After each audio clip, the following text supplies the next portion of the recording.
Unresolved Problem segment tonight. As you may know, Democrat Al Franken won the Minnesota Senate race by just 312 votes last November. But here's something interesting. The embattled ACORN organization registered about 43,000 voters in Minnesota, and that is raising some suspicion of fraud. Governor Pawlenty has already launched an investigation into the use of state funds by ACORN, but now some, including Congresswoman Michele Bachmann, are calling for a full audit of the group's activities in the state. Joining us from Washington is Congresswoman Bachmann, a Republican. Okay, congratulations to the Twins, by the way. That was an unbelievable game last night, and they're playing the Yanks tonight, and they have a lot of grit, a lot of heart. Okay, Al Franken. Now, here's my problem. And the Vikings, too. Well, we'll deal with the Vikings another time. Here's my problem with Franken. That vote swung all different crazy ways, all right? ACORN obviously under scrutiny for fraud in a lot of states. Now, it's not fair to say that ACORN committed fraud in Minnesota, your state. But for 43,000 new voters, almost 100% of them going Democrat, you got to take a look at it on a 312 margin, do you not? Well, you do, especially in light of the fact that Senator Norm Coleman actually came out with more votes at the beginning prior to the recount, and that's why I think it's very important. You said it yourself, Bill, 43,000 new registrations under ACORN, and in state after state, night after night, day after day, there were phony registrations that were put in. I think the governor has to look at all 43,000 of those registrants, see if Mickey Mouse is on there, see if Donald Duck is on there, and who they voted for. Because if you don't, then, again, this may not be fair, and I don't have any hard evidence, but if you don't do it, there's always going to be that cloud that ACORN threw that election of Franken. Well, and this isn't the first election in Minnesota where ACORN was heavily involved. They were also heavily involved in the 2006 race as well. Okay. Now, you called for a full audit. What does that mean? What do you want to see done in your state?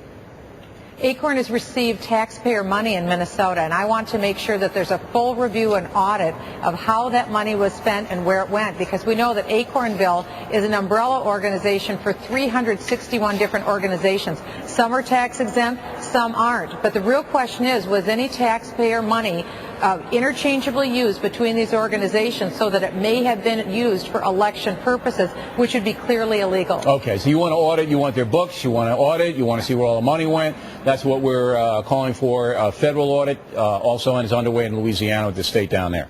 Now, you're a pretty interesting politician, Congresswoman. You are second to Sarah Palin in far-left angst. You know, Sarah Palin leads the league, no doubt. But they're after you now. We hear it all the time, Michele Bachmann, she's this, she's that. How did you get into that wheelhouse? You know, it's an interesting phenomenon. I think it happened with a competing cable network that took an interest in me, and it's only grown. And so now it's almost like I have personal stalkers, only they have TV shows. So it's kind of an interesting phenomenon. Does it bother you that NBC News is using its cable arm to make your life difficult? Does that bother you? You know, not really. I grew up with 3 brothers, and that's the best preparation for politics anyone can possibly have. I'm just here doing my job, working on behalf of the people in Minnesota, and it's great just to be able to get my message out. And if I get under people's skin, so be it. Okay, but why? Why are you getting under their skin? I mean, you seem like a nice woman. We had you at the Correspondents' Dinner as a guest at our table. You didn't throw spaghetti on anyone. You didn't use any bad language. I made nice with Al Sharpton. Yeah. You were perfectly fine. Say, I'm not getting, to me, you're a conservative Republican from a Midwestern, upper Midwestern state who speaks her mind articulately, does her job.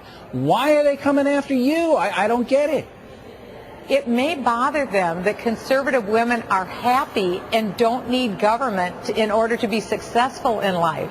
I have a great husband, great kids. I had a great career as a federal tax attorney, and I don't need government to be successful. And it seems like they have a stereotype for women, and I don't fit in their stereotype. Do you think, and this is an off-the-wall question, and I'm telling the audience that it's just something that has occurred to me. Both you and Sarah Palin are good-looking women. I mean, you're attractive, young, relatively young women who other women can identify with. You're a mom, your wife, you had a private sector job. I think that's it.